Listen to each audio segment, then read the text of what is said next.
So the next two kits we're going to be potting up are the mossed geranium kit and the white geranium trio kit.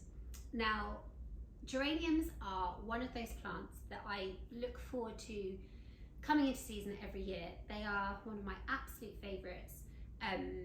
The smell of them, they're like a kind of herbally smell, scent to them. They just keep coming back. They're so hard to kill. They're just really robust. They scent your homes delicately and beautifully, and they are, yeah, an all-time favourite of mine. And this year for April, we're putting them in a brand new pot.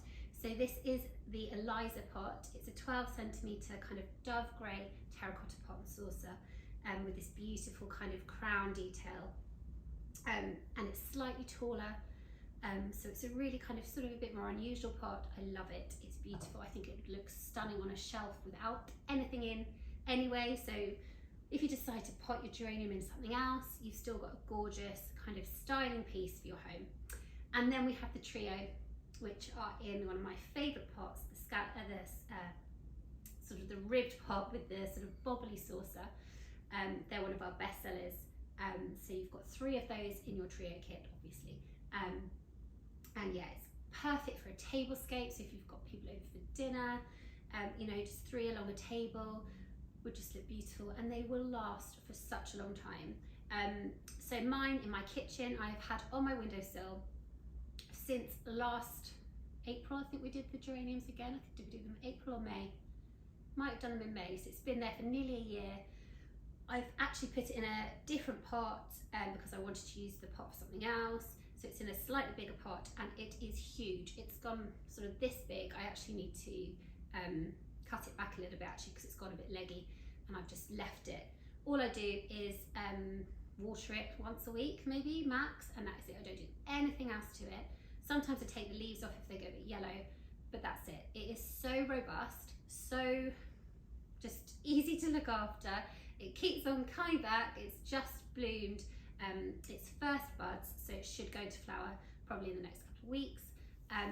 But yeah, if you are somebody that wants a plant that doesn't take much looking after, but looks really kind of stylish and elegant and sort of rustic, then this is the one for you. Okay, so let's get potted up. So I'm going to pot the single so as not to bore you rigid, because the trio is just exactly the same but done 3 times. So all the care and the tips are the same. Okay, so in your kits you will have 3 pots and 3 plants, or 1 pot and 1 plant, and you'll have your gravel, your compost, and your 3 different types of moss, and your birch twigs. Okay, we're going to start with putting in the gravel. So put all of the gravel that's in your kit in your brown paper bags. Just put it all in the bottom. That's just for drainage, to make sure that the roots of your geranium aren't sat in sort of a centimetre sort of pool of water if you overwater by mistake. And then we're going to add in just a delicate layer of compost on top. I'd say no more than 1 centimetre. This is just to give the roots something new to enjoy, some new nutrients from the brand new compost. And then we're going to pop our geranium in. So give it a water when it arrives. So gently take it out. Beautiful root system there.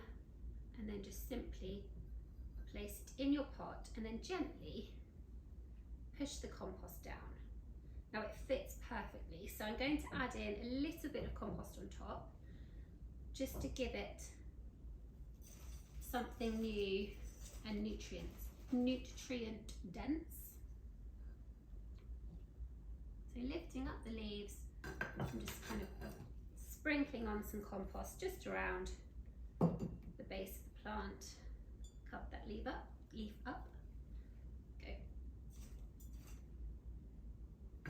So not much at all, and then just gently kind of compress down.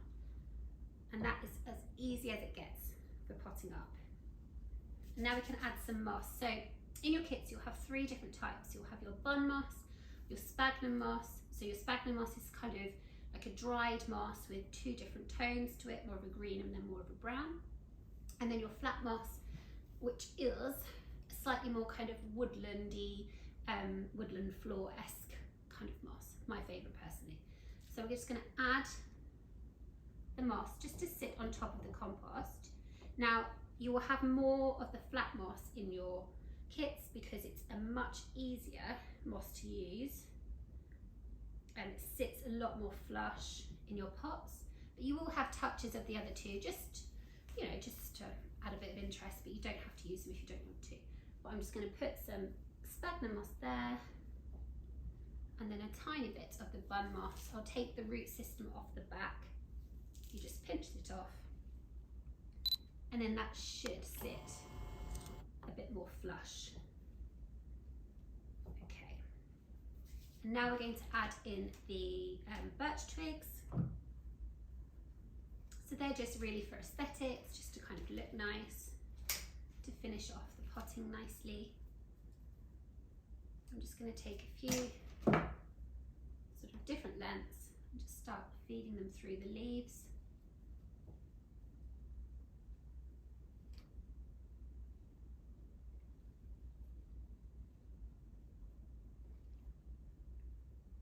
They don't need to have a water source, so don't worry if they don't reach the compost. They can just kind of sit in the moss if that's easier, so don't worry. So just gently thread them through, and that's about it. In terms of looking after your geranium, as I said, they're pretty tricky to kill off, but the main things are they don't like a lot of water in theory. So what I'm saying is you don't need to water them every few days. I'd say kind of give them one nice good drink and then leave them. Check them in sort of 5 days, 6 days, see if the top of the soil is dry. If it is, give them another drink.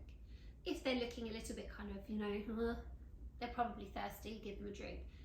But apart from that, they don't need, to be kind of closely monitored and watered every couple of days, and they don't need it to be humid or dry or anything. They're just so easy to look after. So yeah, just keep the soil damp, but and then allow it to kind of dry out in the top sort of 1 or 2 centimeters. Then once that's dry, the soil's dry, just dip your finger in.